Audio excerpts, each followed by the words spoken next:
curiosity? I've seen pieces of it. All right. And you thought, and that song came to mind. I think I'm thinking of the right actor. Like, Swayze? Right church, wrong pew. Yeah. Oh, very wrong pew with that song. If that was on Ghost, that would be hilarious. So our friends at Joe Bucs Fan, joebucksfan.com, you can hear them, of course, right here on WDAE, a lot on the weekends.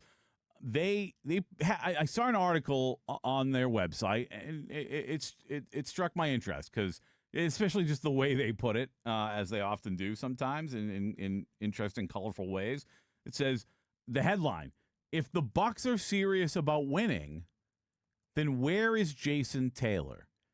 And it's very bold, like, oh, if they're not serious about winning, then, obviously if they don't get Jason Taylor.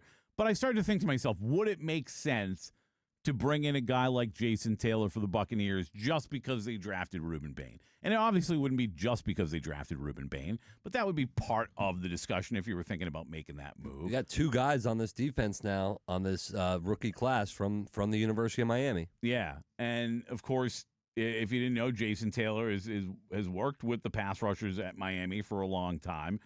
They note in the article that Miami a couple years ago when Jason Taylor got to town was 64th in the country defensively, and then they were 22 in the nation this year under Jason Taylor. So he's obviously done a good job at Miami, but if we're just talking about a guy who excelled at Miami in college and did a good job coaching at Miami in college and really got the most out of guys like Reuben Bain Jr. and Akeem Messidor, I don't know that I would be as open to the idea. But the fact that you're also talking about a guy in Jason Taylor was not good in the NFL. For a period of time, dominated in the NFL. For a period of time, was one of the premier pass rushers in this league, understands what it takes to get after the quarterback in the NFL, which it's a very different thing than it is in college. The reality is, even at the best schools, even at the best programs, you're playing kids a lot of times that you're going to go out on a Saturday afternoon and you're going to dominate the guy across the line of scrimmage from you all game long because you're just a better athlete, you're just a better player, and you're just going to have a great day because you're so much better than they are. That will never happen to you in the NFL. You will never be so much better than the guy. Even when you are, you're not in the way that you were in college. There are guys you play in college a lot that will never sniff the NFL. So when you get to the NFL, it's a totally different animal to be able to get to the quarterback. So Jason's success, obviously, as a coach at Miami, but also when you compound that with what he did in the NFL, I absolutely think it would be a good idea. I would be open to it. I like this move a lot, actually, because one thing I want to see out of any coach, for any position group, is do they get the most out of their players? Right. And when you look at what Jason Taylor was able to do last year at Miami specifically, and you looked at that Miami team, sure, transfer quarterback who was in college football in Carson Beck for, 20 years? That team was not relying on 17. their offense. 17. That team was not relying on their offense to win a national championship. If they were going to do it, it was going to be on the back of Akeem Messidor and Reuben Bain Jr. That was how they were going to do it. And that defense throughout the playoffs was the reason why they got as far as they did, the reason why they ended up in the national championship game. And Beck had some moments. He had some very big moments. But at the end of the day, like, that defense is, when you turned on the college football playoffs, you were like, wow, Miami's defense is flying around. And whenever you were watching during that run, whenever those guys were flying around, like you said, who was the coach you saw who were just flying around with him on the sidelines, that was going nuts, that was dialing everything up and getting his guys in the right position? It was Jason Taylor. When you're talking about him flying around, the first time I met Leroy Selman, I shook his hand and said, sir, I think you could rush the passer today. I think Jason liked. I'm sorry. Jason, you too. Jason, we love you. You could not get after the quarterback in the NFL today. Jason Taylor looks like a guy who could still probably get after the quarterback in the NFL. And I love that energy, too. So just to bring him on the staff, and when you look at Jason Taylor, who, by all accounts, seems like a great guy, and perfect for anyone not only transitioning into the NFL, but anyone who is in the NFL, because like you said, Jason was great. We've seen greats in this league go on to be good coaches, whether it's position coaches or, coaches for the head coach, moving on, whatever they do.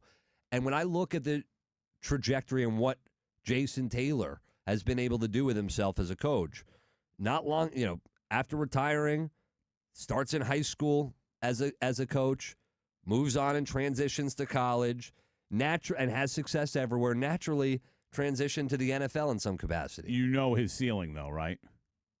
It's coordinator. Yeah, defensive coordinator. That's his ceiling for me. Yeah, that's fine. Because that might be his aspirations. What like Dan Campbell, great head coach. Kind of player was he? Okay player. Great players don't make great coaches. Mike Vrabel? Mike Vrabel was very good. I don't know if you'd consider him a great. He's not in the Hall of Fame. He is, but that's a great example. Like Mike Vrabel, like he won Super Bowls. He caught freaking touchdowns in Super Bowls, and he was a linebacker. Like he was very good, if not great. So it's a great example.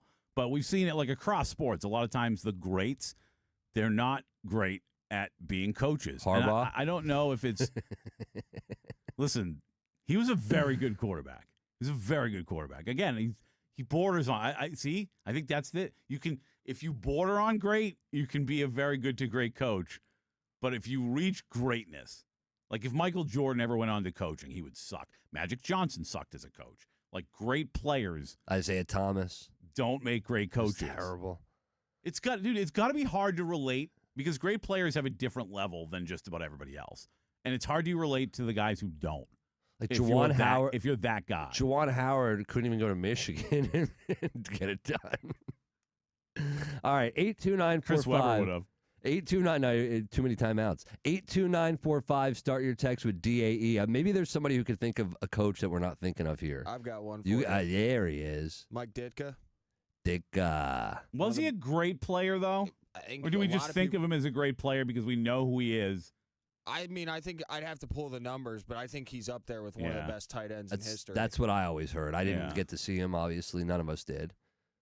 I don't know why, and I could be dead wrong, but some part of me always felt like his playing career might have been a little bit inflated because his coaching career was so great.